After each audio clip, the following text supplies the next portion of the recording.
నమస్కారం. ప్రేక్షకులందరికీ శుభోదయం. ఈనాటి శుభయోగం శీర్షికన తిరుప్పావై పాసురాల్లో ఆండాళ్ తల్లి నందుడి కోడలైనటువంటి నీలాదేవిని నిద్ర నుంచి మేలుకొలుపుతోంది.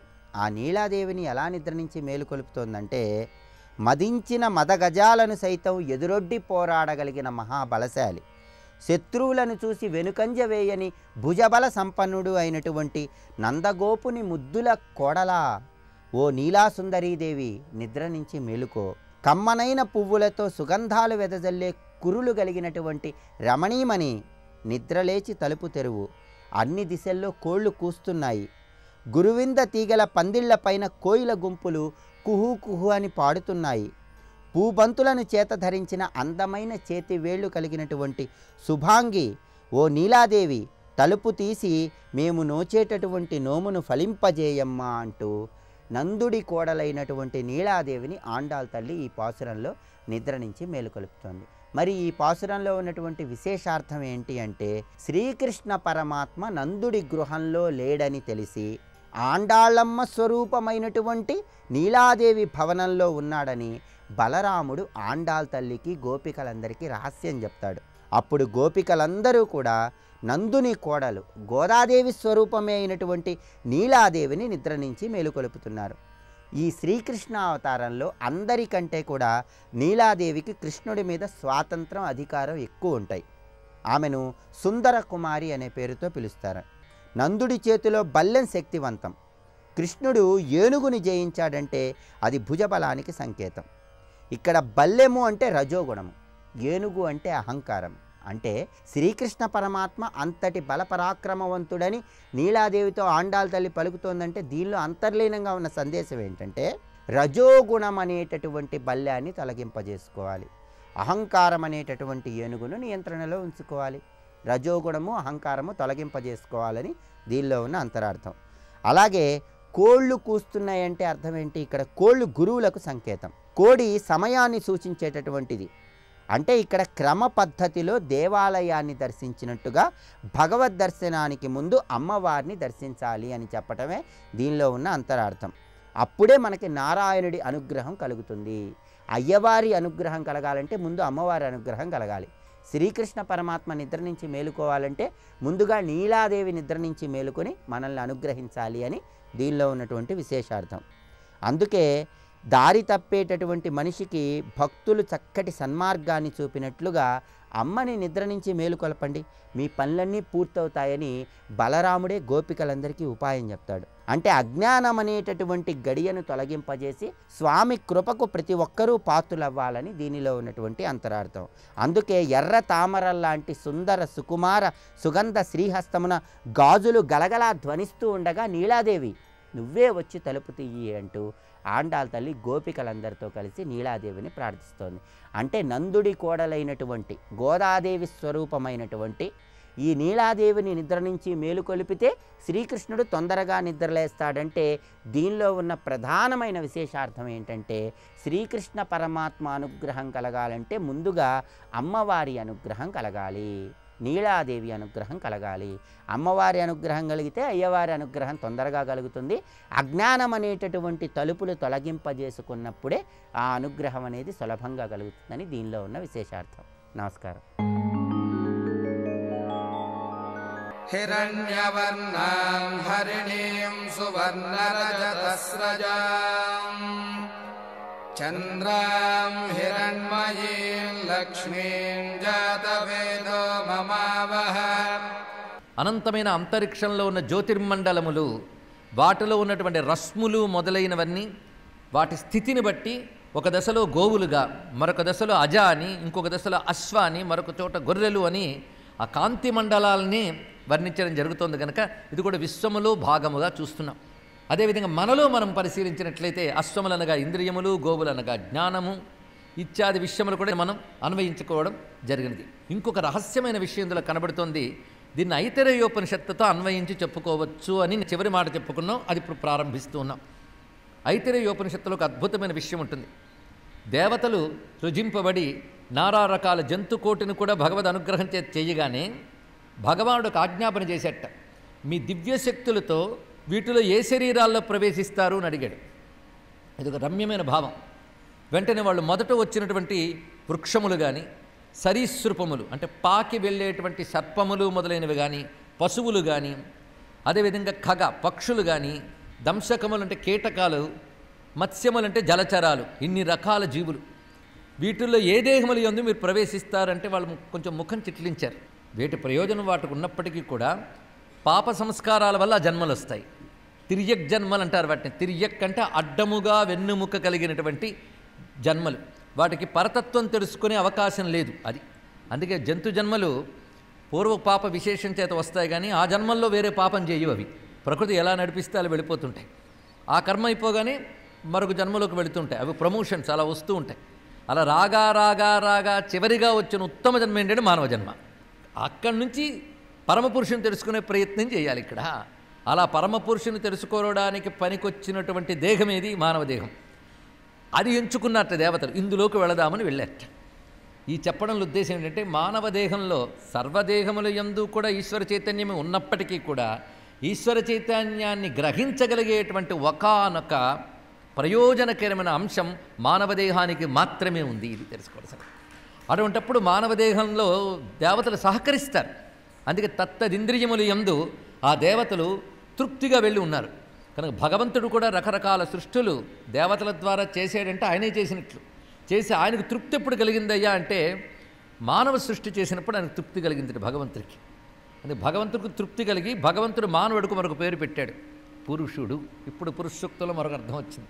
మానవుడికి మరొక పేరు పురుషుడు. ఆ మాటకు వస్తే సర్వదేహములు పురములే, వాటి యందున్న ఈశ్వర చైతన్యం పురుషుడే. కానీ మానవ దేహానికి పురుష శబ్దం ఎందుకు వచ్చిందో ఇప్పుడు తెలుసుకుందాం. పూర్ణత్వాత్ పురుష అని ఒక అర్థం చెప్పుకున్నాం. పరిపూర్ణుడైన వాడు పురుషుడు అంటే భగవానుడు ఒక్కడే పరిపూర్ణుడు, ఇంకెవడు పరిపూర్ణుడు కాదు. కానీ మళ్ళీ మానవుడికి పురుషుడు అని పేరు ఎందుకు పెట్టారంటే పరిపూర్ణుడు కనుక అన్నారు. అరే ఇప్పుడే భగవంతుడు ఒక్కడే పరిపూర్ణుడు అన్నారు, మళ్ళీ మానవుడు కూడా పరిపూర్ణుడు అంటున్నారు అంటే ఇతర జంతువుల కంటే పరిపూర్ణుడు అన్నారు. ఇక్కడ ఇది కంపారిటివ్ అనమాట. ఇక్కడ ఇతర జంతువులకు ఆ పరిపూర్ణత లేదు. ఎందుకంటే అవి అంతర్గతమైన పరమాత్మని గ్రహించే శక్తి ఆ ఇంద్రియాదులకు లేవు. అవి కేవలం వాటికున్న దేహాభిమానం సామాన్యమైనది కాదు. అది ఎవడైతే ఎప్పుడు దేహం నేను అనుకుంటాడో వాడు పశువుల కంటే భిన్నుడు కాడు అన్నారు భగవత్పాదుల వారి భాష్య గ్రంథాల్లో. పశ్వాదిభి అవిశేష అన్నాడు. ఇక్కడ పశువుల కంటే వాడు ఏం భిన్నుడు కాడు. ఎందుకంటే పశువులు కూడా దేహమైన అనుకుంటూ బతుకుతుంటాయి. మానవులు కూడా చిట్ట చివరికి ఇలా బతికారనుకోండి అద్భుతమైన మానవ జన్మని వ్యర్థము చేసుకున్నవారు అవుతారు. కనుక మానవ జన్మ దొరికిన వెంటనే ఆ ఇంద్రియములుందన్న దేవతల యొక్క సహకారంతో అంటే ఇంద్రియ శక్తుల్ని సద్వినియోగం చేసుకొని, సద్వినియోగం రెండు విధాలుగా జరుగుతుంది. ఇంద్రియముల సద్వినియోగం రెండు విధాలు గుర్తుపెట్టుకోండి. మన ఇంద్రియాలని భోగాల కోసం వినియోగిస్తున్నాం, అది సద్వినియోగం కాదు. అవి ఆహారం సంపాదించుకుంటున్నాయి, మనము ఆహారం సంపాదించుకుంటున్నాం. కానీ చేస్తున్న పని అంతా అదే, మరేమీ లేదు ఇక్కడ. అవి చేస్తున్నాం, మనం చేస్తున్నది. ఆహార నిద్ర భయమైతున్నా అని సామాన్యమేతత్ పశుభిర్నరాణం. ఇంకేంటి తేడా ఎక్కడుంది అంటే ఇంద్రియాల సద్వినియోగం కాదు. ఇంద్రియాలను మనం భోగయోగ్యంగా చేసుకుంటున్నాం తప్ప సద్వినియోగం కాదట. ఇంద్రియాల సద్వినియోగం రెండు దశలు. ఒకటేమిటంటే సత్కర్మాచరణ, ఇది బహిర్ముఖమైన సద్వినియోగం. రెండవది ఇంద్రియాలని నిగ్రహించి ఆ శక్తులతో అంతర్గతమైన పరమాత్మని భావించి ఉపాసించి ఆరాధించి గ్రహించడం అనే ప్రక్రియ, అది అంతర్ముఖమైన సద్వినియోగం. కనుక రెండు సద్వినియోగాలు తెలిసేగా, బహిర్ముఖ సద్వినియోగం, అంతర్ముఖ సద్వినియోగం. బహిర్ముఖమైనటువంటిది అర్చన, యజ్ఞము, సత్కర్మల రూపంతో ఉంటుంది. అంతర్ముఖమైనటువంటిది విచారణ, భక్తి, ఉపాసన రూపములతో ఉంటుంది. ఈ రెండిటితోనే ఇంద్రియములు సార్థకమవుతాయి. అప్పుడు ఇంద్రియాలకున్న దేవతలు శభాష్ అంటారట. అంటే చేతికి ఇంద్రుడు, కంటికి సూర్యుడు, ఇలా ఏవైతే దేవతలు చెప్పబడుతున్నారో ఆ దేవతలు మన శరీరంలో ఉన్నారు. మన పుణ్య విశేషం చేత పరమపురుషుడు ఆ దేవతల చేత ఇంద్రియాలను ఏర్పాటు చేయించాడు. ఇప్పుడు దేవతలు ఇవన్నీ సృజించారు అంటే ఇప్పుడు తెలిసింది కదా. అంతే కదా, మన బుద్ధిలో కూడా రకరకాల భావాలు ఉంటూ ఉంటాయి. తొందరగా ఆలోచించగలిగే గుణాలు, శాస్త్రజ్ఞానమును గ్రహించే గుణము, ప్రతిదానిలోని తొందరగా చొచ్చుకుని వెళ్ళగలిగే తెలివితేటలు, ఇలాంటివన్నీ చెప్పబడుతుంటాయి. అవే ఇందాక చెప్పిన అశ్వ, గో ఇత్యాది విషయములన్నీ. అంతేకాదు మానవంలో కూడా పశు ప్రవృత్తులు ఉంటూ ఉంటాయి. కానీ దేవతలు ఈ పశు ప్రవృత్తుల్ని ఈసడించుకుంటారని ఇందాక చెప్పిన కథతో అర్థం చేసుకోవాలి. బయట పశువుల్ని ఈసడించుకున్నారని కాదు, మనలో రేగే పశు ప్రవృత్తులను కూడా ఈసడించుకుంటారు. ఇది అర్థం చేసుకోవాలి. కనుక మనలో దివ్య ప్రకృతిని జాగృతం చేసుకునే ప్రయత్నం చేయాలి. దివ్యత్వాన్ని తెలుసుకునే ప్రయత్నమే దివ్య ప్రకృతి. అందుకే మానవ దేహం పొంది కూడా ఈ శరీరమే సత్యం అనుకుని దీన్ని తృప్తిపరచడమే, దీని ద్వారా సంసారం ఏర్పరచుకొని దానితో తృప్తిపడాలనుకుంటూ జీవితం గడపడం వ్యర్థము. అందుకే క్రమ వికాసంలో మానవ ఇదే ఎవల్యూషన్ అందాం. కోతి నుండి మానవుడు పుట్టాడు అనడం ఎవల్యూషన్ కాదు. అనేక రకాల జంతు జన్మలు పొంది పొంది సంస్కరింపబడినటువంటి జీవుడు మానవ జన్మను పొందాడనే ఎవల్యూషన్ థియరీ ఇంకా గొప్పదని తెలుసుకోండి ఇక్కడ. కానీ అచ్చమైన పరిణామవాదాన్ని, సృష్టి యొక్క క్రమ వికాసాన్ని ఇంత అందంగా చెప్తూ ఉన్నది పురుషసూక్తం. అందుకే ఇలా క్రమక్రమంగా మనం వచ్చాం. దీనికి సంబంధించి ఐతరేయోపనిషత్తు చెప్పిన దాన్ని భాగవతంలో చాలా రమ్యంగా అందిస్తున్నారు. ఆ శ్లోకం సృష్ట్వా పురాణి వివిధాన్ యజయాత్మశక్త్యా వృక్షాన్ సరీసృప పశూన్ ఖగదంసమత్స్యాన్ తైస్తైః అతుష్టహృదయః పురుషం విధాయ బ్రహ్మావలోకధిషణం ముదమాపదేవః. భాగవతంలో ఎంత రమ్యమైన శ్లోకమో చూడండి ఇక్కడ. సృష్ట్వా పురాణి, ముందే సృష్టించాడు. ముందే సృష్టించారంటే సృష్టి కంటే ముందు ఆయన ఉన్నాడు. అందుకే పురుషాలో స అనేది సత్ అనే ధాతువు నుంచి వచ్చింది. సత్ అంటే ఉన్నవాడు. ఎప్పుడున్నాడు? పురా, సృష్టికి పూర్వమే ఉన్నవాడు కనుక పురుషుడు అని అర్థాన్ని చాలా చక్కగా చెప్పారు ఇక్కడ. అందుకు సృష్ట్వా పురాణి, సృష్టికి పూర్వం ఉన్నవాడు ఈ పురములన్నీ సృజించి, అంటే లోకములను జీవుల దేహములను రెండింటినీ పురములు అనాలి. దేనిలో ఆయన పూరించి ఉన్నాడో అవే పురములు కనుక లోకముల్లో ఆయనే నిండిపోయి ఉన్నాడు కనుక లోకములు పురములు, దేహాదులు యందు కూడా ఆయనే పూరించి ఉన్నాడు కనుక ఇవి పురములు. మనం బెలూన్ని పూరిస్తాం చూసారా గాలితో, దానిలో ఏముంది? గాలి తప్పేం లేదు. అలాగే పూరింపబడే బెలూన్ లాంటి మన శరీరాల్లో ఈశ్వర చైతన్యం తప్ప మరొకట్లేదు. అందుకే పురాణి. ఇందులో స్వామి తనదైన మాయాశక్తితో, మాయాశక్తికో పేరు అజయ, దాన్ని ఎవడు గెలవలేడండి. దైవీయేషా గుణమయి మమ మాయ దురత్యయ. అంటే అజయా ఆత్మశక్త్యా, తనదైన శక్తి అంటే మాయాశక్తితో వృక్షాన్ సరీసృప పశూన్ ఖగదంసమత్స్యాన్ ఇన్ని సృష్టించిన తైస్తైః అతుష్ట హృదయ. ఇవన్నీ ఆయన ఇష్టానుసారం సృష్టించాడు అనుకున్నాడా? ఆయనకు కూడా ఒక ప్రణాళిక ఉన్నది. వాటి వాటి కర్మలను అనుసరించే ఆ శరీరాలు ఇచ్చాడు. ఇచ్చినప్పటికీ అతుష్ట హృదయ, ఆయనకి తృప్తి కలగక పురుషం విధాయ, పురుషుని సృష్టించాడన్నాడు. పురుషుడు పురుషుని సృష్టించాడు. పరిపూర్ణమైన పరమాత్మ భూమియందు పరిపూర్ణమైన జీవుడైన మానవుడిని సృజించాడు. పురుషం విధాయ. ఎందుకు సంతోషపడ్డాడు తెలుసా? బ్రహ్మావలోకధిషణం. అది ఇక్కడ అంటే బ్రహ్మమును అవలోకనము, తెలుసుకొనుట, చూచుట, దానికి పనికొచ్చే బుద్ధి వీడుకుంది కనుక సంతోషించేట. బ్రహ్మావలోకధిషణం ముదమాపదేవ. అందుకే ఐత్రేయంలో పురుషోవావ సుకృతం అన్న మాట ఉన్నది. ఈ పురుషుడు సుకృతము అన్నాడు. సుకృతం అంటే పుణ్య విశేషము. అనేక జన్మల పుణ్యం ఉండడం వల్ల ఈ పూర్ణత్వం వచ్చింది. అంటే పురుషసూక్తంలో సూత్రప్రాయంగా చెప్పిన అంశాన్ని ఐతరేయోపనిషత్తులో కథారూపంలో చెప్పిన దాన్ని గ్రహించి భాగవతంలో ఉన్న విషయాన్ని మనం చెప్పుకున్నాం. ఇక్కడ దీని శృతి, ఉపనిషత్తు, పురాణ సమన్వయంతో మనం అర్థం చేసుకున్నాం. అందుకే ఇక్కడ గావోహ ఇత్యాదుల తర్వాత యత్ పురుషం వ్యధదుహు అనే మాట వచ్చేటప్పటికల్లా అక్కడ పురుషం వ్యధదుహు అనే మాటకి మనం పురుషం విధాయ అనే మాటలోంచి అనుబంధం తీసుకోవచ్చు. తర్వాత ద్వాదశి రుక్కు 12వ రుక్కులో ఉన్న భావంలోకి వెళుతున్నాం. యత్ పురుషం వ్యధదుహు. ఇక్కడ మరొక అర్థంలో మొదటి నుండి చెప్పుకుంటున్న విషయంలో పురుషుడు అంటే ఎవరు? మనం మాట్లాడుతున్నదంతా బ్రహ్మాండ రూప పురుషుడి గురించి. ఇప్పుడు పరిపూర్ణుడైన పరమాత్మ సృష్టికి అతీతమైన వాడు ఇప్పుడు సృష్టిలోకి వచ్చేసాడు. ఆయన యొక్క శక్తితో ఆయన్నే సాధనంగా చేసుకుని దేవతలు ఈ పని చేశారు. దేవతలు ఆయన్నే పశువుని చేశారు, ఆయన్నే హవిస్సును చేశారు అంటే అర్థం ఏంటో చెప్పుకున్నాం కదా. సాధనము ఆయనే, సిద్ధి ఆయనే. సర్వం శ్రీ మహాలక్ష్మి చరణారవిందార్పణమస్తు. స్వస్తి.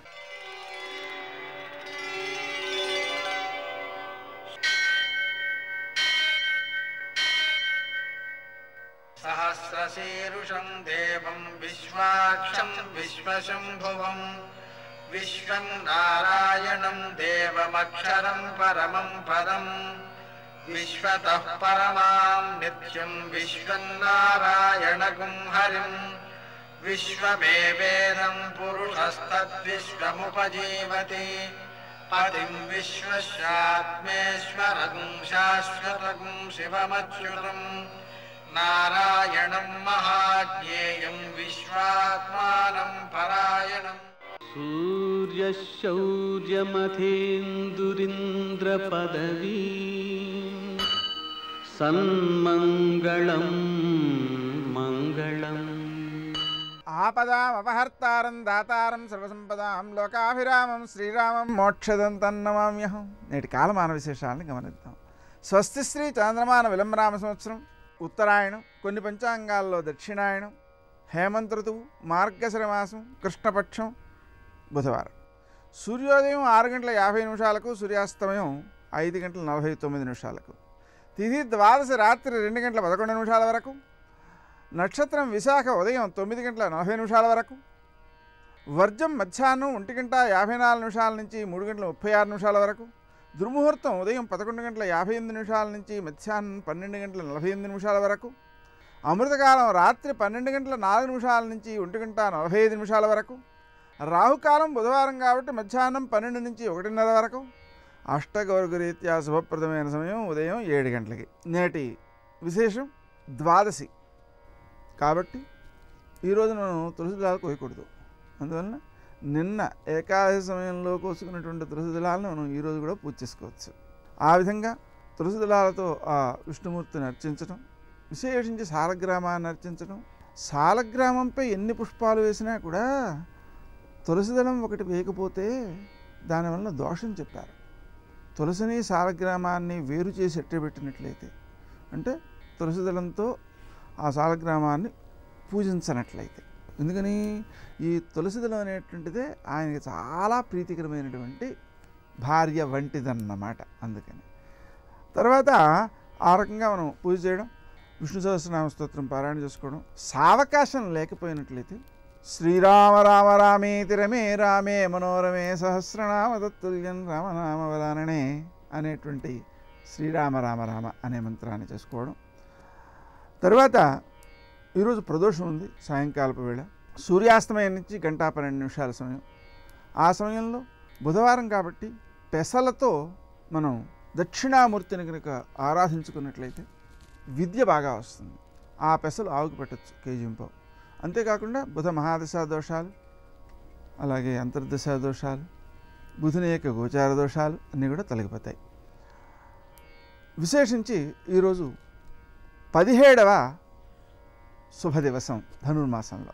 ఈ 17వ పాసురంలో గోదాదేవి ముందు యశోదను పిలుస్తోంది. ఎందుకని కృష్ణుడి దగ్గరికి వెళ్ళాలంటే ముందు యశోదను పట్టుకోవాలి.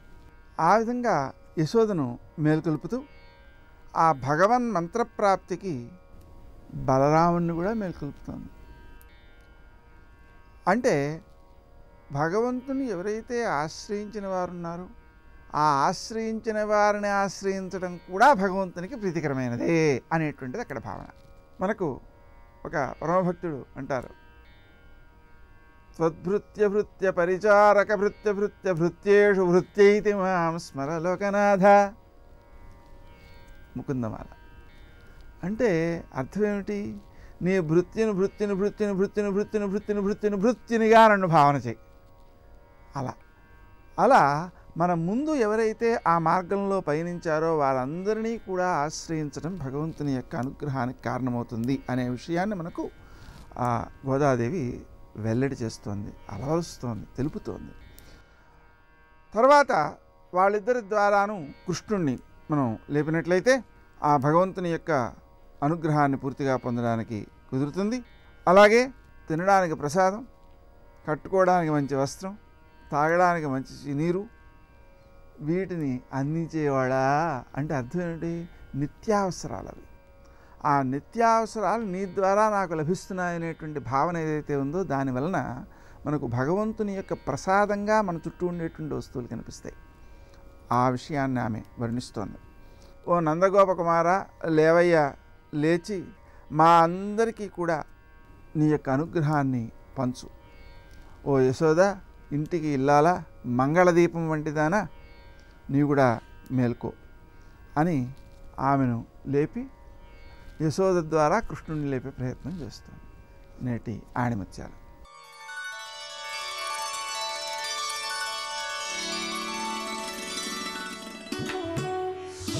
మనకు ధన వస్తు దానాలు చేసే స్తోమత లేకపోయినప్పటికీ మంచి మాటలతో ఇతరుల దుఃఖాన్ని తగ్గించవచ్చు.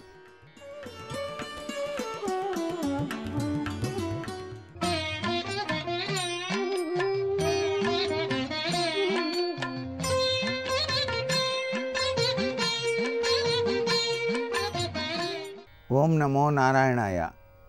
ఓం నమః శివాయ. శ్రీమాత్రే నమః. గోదాదేవి ధనుర్మాసరీత్యా ఆ శ్రీరంగనాథుని మనసు నిండా నింపుకొని ఆయనే తన సర్వస్వము, ఆయననే నేను వివాహం చేసుకొని ఐక్యమైపోవాలి అనేటువంటి భావనా పరంపరలో ఆయన్ని అభివర్ణిస్తూ అనేక విధాలుగా పాసురాలు రచించడం జరిగింది. ఆ పాసురాలలోనే కృష్ణలీలామృత తత్వంలో దాగిన గొప్ప విశేషకరమైనటువంటి ప్రభావంలో చిన్న కృష్ణుడు మన్ను తిన్న సంఘటన. ఆయన మన్ను తిన్నాడుట. అదేమిటి నాయన అలా మన్ను తిన్నావు అని వాళ్ళ అన్నయ్య బలరాముడు అలా తినకూడదు తమ్ముడు అని చెప్పినా ఈయన నవ్వుతూ అన్నాడు. అయితే అమ్మతో చెబుతా ఉండు అని అమ్మా అంటూ తమ్ముడు మన్ను తిన్నాడు అనేటువంటి విషయాన్ని యశోధరకు చెప్పగానే, అన్నా అలాగా, ఏది నీ నోరు తెరు అన్నప్పుడు ఆ స్వామి తన లీలా వినోద తత్వంలో భువన భాండాలు అన్నీ కూడాను తన నోటిలో చూపించాడు. ఇక్కడ విశ్వంభరతత్వం, విశ్వం విష్ణుర్వషట్కారో అన్నట్టుగా ఇక్కడ విశ్వము యొక్క లక్షణం మొత్తం ఆయన నోటిలో ఆ యశోద చూసి ఆశ్చర్యచకితురాలై మూర్ఛిల్లింది. అంటే ఏమిటనమాట, సాక్షాత్తు చిన్ని కృష్ణుడు ఎవరో కాదు, ఈ విశ్వాన్నంతా కూడాను తన ఉదరంలో దాచుకున్నటువంటి మహామహిమాన్వితమైనటువంటి పరమాత్మ. ఆ పరమాత్మను మనం గనక నిత్యం కనుక సేవించినట్లయితే ఈ విశ్వమంతా కూడాను రక్షింపబడుతుంది. ఈ విశ్వాన్ని పాలించేటువంటి ఆ విశ్వస్వరూపతత్వంలో విరాజిల్లేటువంటి ఆ కృష్ణ భగవాన్ని లీల అమోఘము, అనిర్వచనీయము. అటువంటి అమోఘతత్వంలో ఉండేటువంటి స్వామిని మనం సేవించడానికి బయలుదేరదాం రారండి అంటూ చాలా అద్భుతంగా ఆ పాసురాలలో ఆమె కీర్తించటం వెనకాల కృష్ణ లీలామృత తత్వం అనిర్వచనీయమైన మానసిక ఆనందాన్ని కలిగింపచేస్తున్నది కదా. మరి సర్వే జనా సుఖినో భవంతు. ఆరుముఖముల స్వామికి అఖిల జగముల సన్ముతి, అమిత సుందర మూర్తికి అమృత కవితా గీతి. గురు శుశ్రూషతో రామాయణ కావ్యాన్ని ప్రారంభించారు వాల్మీకి. కాబట్టి శిష్యుడు ఒడ్డున నిలబడాలి. గురువుగారు స్నానం చేసి వచ్చిన తర్వాత గురువుగారిని అనుమతి అడగాలి, నేను వెళ్ళనా అని. వెళ్ళు చేసిరా అంటే అప్పుడు వెళ్ళాలి శిష్యుడు. ఎప్పుడూ దీక్షితుల వారి గురువుగారు ముందు స్నానం చేసేవారు. ఆ రోజున గురువుగారు అన్నారు, ఇవాళ నేను వెళ్ళను, నువ్వు ముందు వెళ్ళి స్నానం చెయ్యి. స్నానం చేసి 3 మాటలు గంగలో మునక వేసి చేతులు నీళ్లలో పెట్టి ఎత్తు, ఏది తగిలితే అది పైకి పట్రా అన్నారు. 3 మాటలు మునక వేసి పైకెత్తారు దీక్షితుల వారు. యాళి పైకి ఉన్నటువంటి వీణ దొరికింది ఆయనకి. యాళి అని దాన్ని పౌరాణిక మృగము అంటారంటే భౌతికంగా ఉండదు అని గుర్తు. అది భౌతికంగా బయట దొరికే మృగం కాదది. యాళి అంటారు. వీణ చిట్ట చివర పళ్ళతోటి ఇలా ఉంటుంది, ఇలా కిందకి చూస్తూ ఉంటుంది. ఒక్క ముత్తుస్వామి దీక్షితుల వారి వీణకి మాత్రం యాళి కిందకు ఉండదు, పైకి ఉంటుంది. గంగాప్రసాదం అది. అది కిందకు ఉండదు, పైకి లేచి ఉంటుంది. అందుకే మీరు ఎప్పుడైనా మిగిలిన వాళ్ళ వీణకి ముత్తుస్వామి దీక్షితుల వారి వీణకి తేడా చూడండి ఫోటోలో. యాళి పైకి లేచి ఉంటుంది, గంగాప్రసాదం. గంగా నిన్ను అనుగ్రహించిందిరా, గురుస్థానంలో నిలబడి నీకేమి ఇవ్వాలో అది ఇచ్చేసింది, నీకేది దొరకాలని తపస్సు చేశానో అది నీకు ఇచ్చింది, అయిపోయింది నా కర్తవ్యం అన్నారు. అని గురువుగారు వెళ్ళి మునిగి పైకి తేలలేదు. ఏడు గురువుగారు లేవలేదనుకున్నాడు శిష్యుడు, ఆయన శరీరం పైకి తేలిపోయింది. ఆ తర్వాత తిరిగి వచ్చారు. తిరిగి వస్తుంటే వాళ్ళ అన్నగారికి 2 కళ్ళు దృష్టి పోయింది. పోతే తండ్రి గారు ఆ పిల్లాడిని తీసుకుని వెంకటాచలం వెళ్ళారు. వెంకటాచలం వెళ్ళి వెంకటేశ్వర స్వామి మీద 42 రోజులు నేను కీర్తనలు పాడతాను, వివిధ రాగాల్లో నా కొడుక్కి దృష్టి రావాలని సంకల్పం చేశారు. ఆయన 42 రోజులు సంగీతంలో వివిధ రాగాల్లో కృతులు పాడారు. పాడితే వెంకటేశ్వర స్వామి వారు 42వ రోజున ఆ పిల్లాడికి మళ్ళీ దృష్టి ఇచ్చేశారు. అందుకే ఇప్పటికీ వెంకటేశ్వర స్వామిని అర్చన చేసేటప్పుడు ఆయన నామాలలో అక్షీణ నేత్రదాయిని నమః అని ఉంటుంది.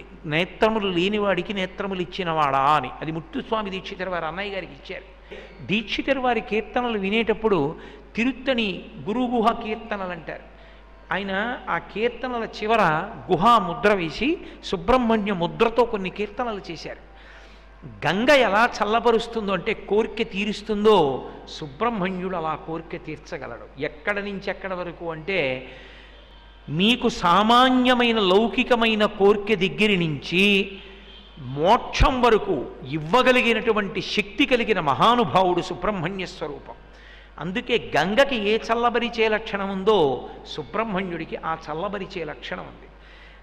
గంగకి ఏ పాప పరిహారం చెయ్యగలిగిన శక్తి ఉందో సుబ్రహ్మణ్యుని యొక్క దర్శనానికి, ఆ నామ సంకీర్తనానికి, ఆయన విభూతి ధారణానికి, ఆయన ప్రసాద స్వీకారానికి అదే శక్తి ఉంది. అందుకే స్వామి అన్న నామం ఆయనకొక్కడికే అన్వయం అవుతుంది. నిజానికి మీరు ఏ పేరు పెట్టి పిలవకుండా స్వామి అని పిలిస్తే ఎవరిని పిలిచినట్టు అంటే సుబ్రహ్మణ్యుణ్ణి పిలిచినట్టు. ఎందుకో తెలుసా? స్వం అంటే ఆస్తి, స్వామి అంటే తనదైన వాడు అని. ఈ చరాచర ప్రపంచమంతా కూడా ఎవరిది అంటే ఆయనది. అందుకే స్వామి నామము తనంత తాను అన్వయమయ్యేది ఒక్క సుబ్రహ్మణ్యునకే అన్వయం అవుతుంది తప్ప వేరొకరికి ఎవరికీ అన్వయము కాదు. అయితే భక్తితో అది చిట్ట చివర చేర్చడం మాత్రం ఎప్పుడూ తప్పు కాదు. స్వామి నామం తనంత తాను అన్వయం అయ్యేది మాత్రం ఒక్క సుబ్రహ్మణ్యుడికి. కాబట్టి ద్వైమాతుర శబ్దము నిజమునకు ఎవరికి అన్వయం అవుతుంది అంటే ఒక్క సుబ్రహ్మణ్యునకే అన్వయం అవుతుంది. అంతటి మహానుభావుడు ఆయన ఎప్పుడెప్పుడు ఎక్కడెక్కడ జ్ఞానాన్ని ప్రబోధం చెయ్యాలన్నా, జ్ఞానాన్ని కటాక్షించాలన్నా సరస్వతీదేవి ఎలా అనుగ్రహిస్తుందో, పరమశివుడు ఎలా అనుగ్రహిస్తాడో సుబ్రహ్మణ్యుడు అలా అనుగ్రహిస్తూ ఉంటాడు. అందుకే మీరు కొంచెం జాగ్రత్తగా ఎప్పుడైనా పరిశీలనం చేస్తే భట్టారక అని ఒక శబ్దం ఉంటుంది సంస్కృతంలో. భట్టారక శబ్దం ఎక్కడైనా మీకు కనపడింది అంటే అది పరదేవతానుగ్రహం అని గుర్తు. భట్టారక శబ్దం పరదేవతా స్పర్శ లేకుండా రావు. శృంగార భట్టారక అని కాళిదాసుకి పేరు. శృంగము అంటే కొమ్ము, శిఖరము, ఆర అంటే తిరుగుట. అంటే అంత గొప్ప రచన చేస్తాడు, అంత బాగా చెప్పగలడు. కాబట్టి కాళిదాసుకి శృంగార భట్టారక. భట్టారక అంటే పూజనీయుడు. అంటే అంత గొప్ప రచన చేసినవాడు. అంత గొప్ప రచన చెయ్యగలిగడం ఆయనకి తనంత తానుగా వచ్చింది కాదు, ఉజ్జయిన్ కాళికాదేవి అనుగ్రహం. అలాగే క్రోధభట్టారక దుర్వాసో మహర్షికి ఉన్న పేరు. క్రోధము ఆయన సొత్తు, కోపంగా ఉంటాడు. కానీ ఆయన కోపం ఎప్పుడూ దేని గురించి అంటే శాస్త్రం గురించి కోపడతాడు ఎక్కువ. మీరు కొంచెం జాగ్రత్తగా చూస్తే దూర్వాసుడు అంటారు, తప్పు, అసలు అది ఉచ్చారణ దోషం. దుర్వాసో మహర్షి ఆయన పేరు. దుర్వాసో మహర్షి క్రోధభట్టారక. అందుకే ఆర్యాద్విషతి చేశాడు. ఆర్యాద్విషతి అని కంచి కామాక్షి అమ్మవారి యొక్క పూజా విధానాన్ని నిర్ణయం చేసిన వాడు దుర్వాసో మహర్షి. అందుకే ఇప్పటికీ మీరు కామాక్షి దేవాలయంలోకి వెడితే అమ్మవారి యొక్క ఏకాంత సేవా మందిరం దగ్గరికి వెళ్ళేటప్పుడు మెట్లు ఎక్కుతుంటే ఎదురుగుండా పేటికలో దుర్వాసో మహర్షి కూర్చుని ఉంటారు. అక్కడి పూజా విధానాన్ని నిర్ణయించినవాడు. అమ్మవారి అనుగ్రహంతో అమ్మవారి గొప్పతనాన్ని 200 శ్లోకాల్లో చెప్పాడు. అందుకని ఆర్యాద్విషతి రచయిత అయ్యాడు. కాబట్టి క్రోధభట్టారక. సర్వం శ్రీ ఉమామహేశ్వర పరబ్రహ్మార్పణమస్తు. స్వస్తి.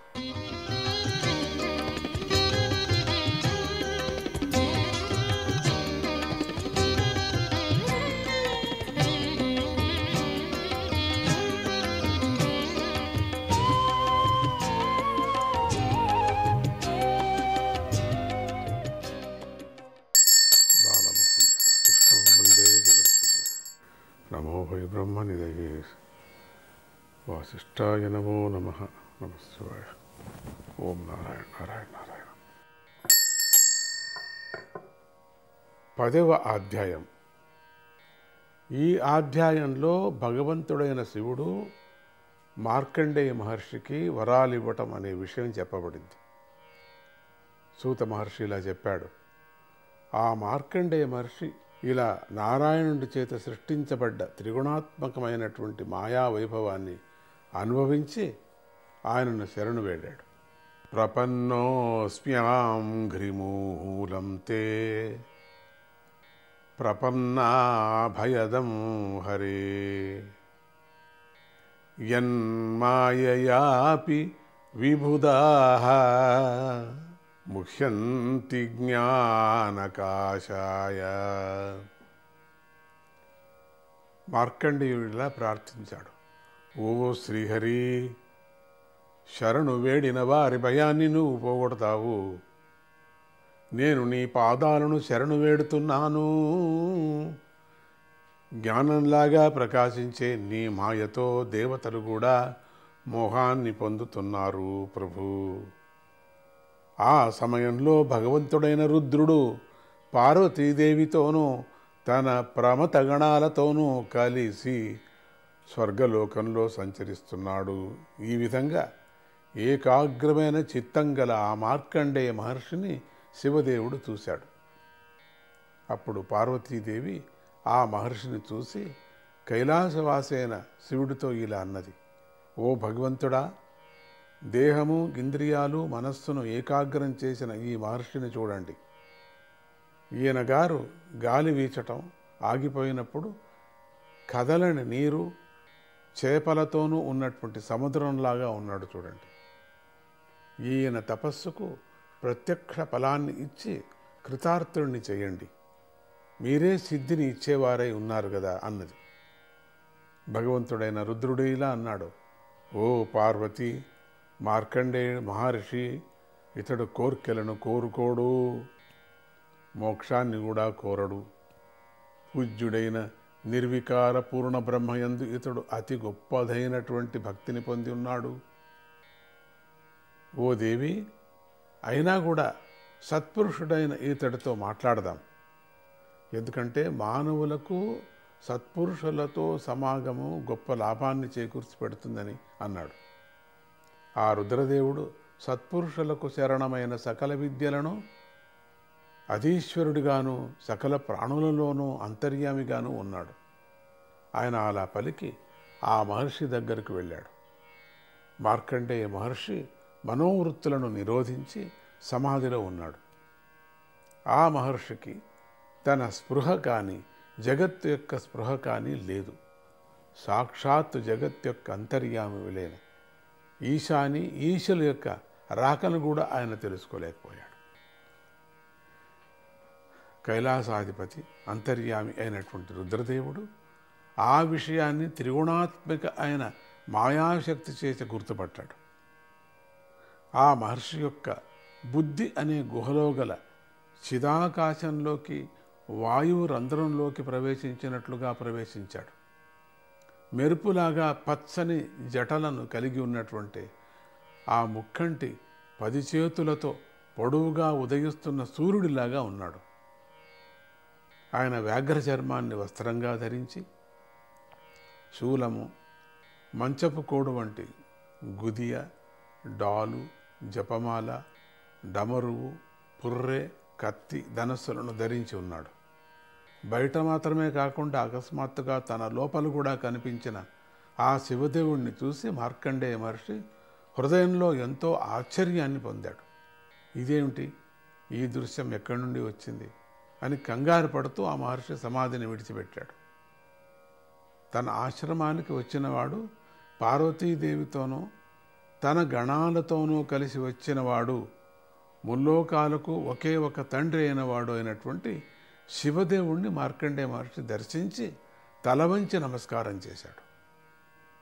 ఆ శివదేవుడికి, పార్వతీదేవికి, గణాలకు ఆవాహనము, ఆసనము, పాద్యము, అర్ఘ్యము, గంధము, పుష్పమాలలు, ధూపము, దీపాలతో పూజ చేసి ఇలా అన్నాడు. ఓ ఈశ్వర, స్వరూపానుభవంలో పూర్ణమైన కోర్కెలగలని నీకు ఏమేమి చేయగలం? మేమేం చేయగలం? మేమేమి చేయలేం. నువ్వు జగత్తును ఆనందింపజేసేవాడివి. నమః శివాయ శాంతాయ సత్వాయ ప్రమృడాయ చ రజోజుషేప్యఘోరాయ నమస్తుభ్యం తమోజుషే. నువ్వు నిర్గుణుడమైనటువంటి శివుడు, సత్వగుణోపాధి చేత శాంతుడివై ఎంతగానో ఆనందింపజేస్తావు. రజోగుణోపాధి గలవాడే అయినా కూడా క్రూరుడవు కావు. తమోగుణోపాధి కలవాడే అయినా కూడా మోహం కలవాడు కావు. నీకు నమస్కారం అని ప్రార్థించాడు.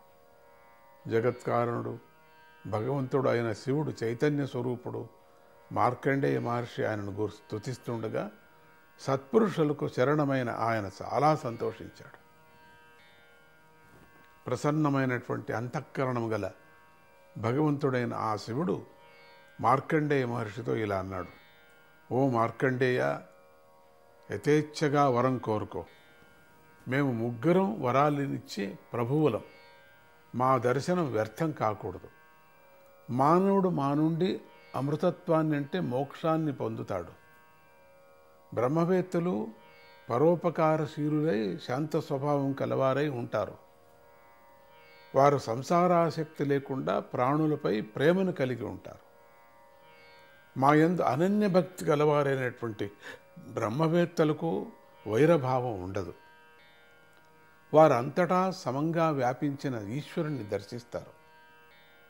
లోకంలోని జనులు, లోకపాలకులు, నేను, పూజ్యుడైన బ్రహ్మదేవుడు, స్వయంగా అంతర్యామి అయినటువంటి శ్రీహరి కూడా ఆ బ్రహ్మవేత్తలకు నమస్కరిస్తున్నాం, పూజిస్తున్నాం, ఉపాసిస్తున్నాం. ఆ బ్రహ్మవేత్తల నేను, శ్రీహరి, బ్రహ్మదేవుడు అనే ముగ్గురి యందు గాని, తమకు గాని, ఇతర జనులకు గాని ఏ కొంచెం కూడా భేదాన్ని చూడరు. కాబట్టే మేము మీ వంటి వారిని సేవిస్తున్నాం. ఎందుకంటే కేవలం నీరు కలవి మాత్రమే తీర్థాలు కావు. కేవలం ప్రాణము లేని రాళ్ళు మాత్రమే దేవతలు కావు. అవి చాలా కాలం తర్వాత పవిత్రం చేస్తే మీరు దర్శన మాత్రంతోనే పవిత్రం చేస్తారు. తీర్థాలు కానీ, రాళ్ళు కానీ, రాళ్లతో చేయబడిన విగ్రహాలు కానీ, లోహాలతో చేయబడిన మూర్తులు కానీ ఎంతో ఉపాసన చేసి ఎన్నో ఏళ్ళు అయిన తర్వాత వాళ్ళు పవిత్రం చేస్తారు. మీరు అట్లా కాదు, చూస్తూనే పవిత్రమైపోతుంది. బ్రహ్మవేత్తలు 3 వేదాల రూపంలో ఉన్న మా తత్వాన్ని చిత్త సమాధానంతోనూ, తపస్సుతోనూ, స్వాధ్యాయంతోనూ, ఇంద్రియ నిగ్రహాలతోనూ నిలబెడతారు. అటువంటి బ్రహ్మవేత్తలకు మేము నమస్కరిస్తున్నాం. మీ మాటలు వినటం వల్ల లేదా మిమ్మలను దర్శించటం వల్ల శుద్ధిని పొందుతారు. పశువులను హింసించేవారు కూడా శుద్ధిని పొందుతారు. అలాంటిది మీతో మాట్లాడటం, మీకు నమస్కరించడం వల్ల శుద్ధిని పొందుతారని వేరుగా చెప్పాలా అని చంద్రశేఖరుడైనటువంటి శివుడు ఈ విధంగా ధర్మరహస్యాలతో నిండిన పలుకులను పలికాడు మార్కండేయుణ్ణి చూసి. మార్కండేయుణ్ణి చూసి శివుడికి అంత భక్తి వచ్చిందంటే ఇంకా మనం మాట్లాడుకుంటున్నాం, మనమెంత భాగ్యవంతులు. చెవులకు అమృతం వంటి ఆ పలుకులను ప్రేమతో వింటున్న మార్కండేయ మహర్షికి తృప్తి కలగలేదు. ఏంటో విష్ణుమాయ మార్కండేయుణ్ణి చాలాసేపు భ్రమింపజేసి కృశించిపోయేటట్లుగా చేసింది. శివుడి వాక్కు అనే అమృతం ఆయన క్లేశాలన్నిటినీ పోగొట్టింది. ఆయన శివుడితో ఇలా అన్నాడు: ఆహా, ఇది ఈశ్వరుడు లీల. దీన్ని దేహదారులు ఊహించను కూడా ఊహించలేరు. అదేమిటంటే జగన్నాథులు శాసించదగ్గ జీవులను కూడా స్తుతించి నమస్కరిస్తున్నారు. ఏమిటిది? మీరు నాకు నమస్కారం చేయటం ఏమిటి అని అర్థం. ధర్మం గ్రాహయితుం ప్రాయః ప్రవక్తారచ్చ దేహినాం ఆచరంత్యానుమోదంతే క్రియమాణం స్తువంతి చ. ప్రాణులకు ధర్మాన్ని బోధించే మహాత్ములు ధర్మాన్ని స్వీకరింపచేయటానికై తరచుగా దాన్ని తాము ఆచరిస్తారు. నారాయణ నారాయణ నారాయణ నారాయణ హరే